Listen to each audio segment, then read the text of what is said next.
Donc, M. Royer, là, on va revenir là, sur les événements qui s'est passé hier du côté de Rouyn-Noranda. Peut-être juste nous faire un petit récapitulatif là, des événements d'hier. Oui, aux alentours de 15h30, hier, on a eu un appel là, initial pour un incendie extérieur.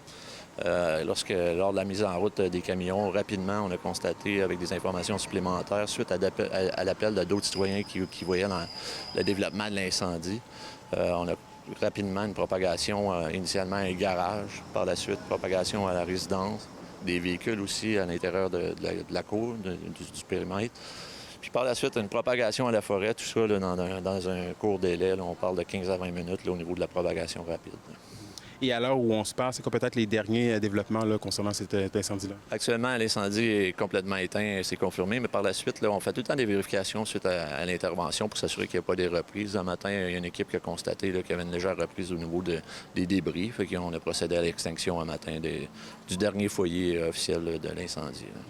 Et qu'est-ce qu'on sait sur peut-être les causes, circonstances de l'incendie? On a parlé peut-être de mégots de cigarettes. Est-ce que vous avez d'autres détails là, concernant l'enquête? On sait que ça allait partir à l'extérieur, mais on n'est pas prêt à dire que c'est un mégot de cigarette à l'heure actuelle. Et il y a eu l'intervention de la Sopfeu. Ça nous rappelle qu'on est à la veille de la saison chaude, donc les risques d'incendie de forêt sont à nos portes. Est-ce que vous avez peut-être des conseils là, pour les citoyens pour éviter là, une propagation des flammes dans ce type de cas-là ou dans d'autres cas par ici? Là?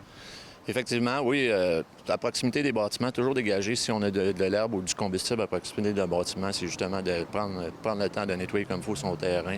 On parle aussi de respecter la réglementation municipale au niveau des permis de brûlage, consulter le service incendie, demander si on donne de l'autorisation de brûlage, s'assurer d'avoir son permis conforme, s'assurer de respecter aussi la réglementation au niveau des foyers, la conformité des foyers là, pour brûler à l'extérieur. Si on fait ça, on va être sur une bonne voie pour l'été 2025. On s'évite bien du trouble. Oui, exactement. Merci beaucoup. Merci.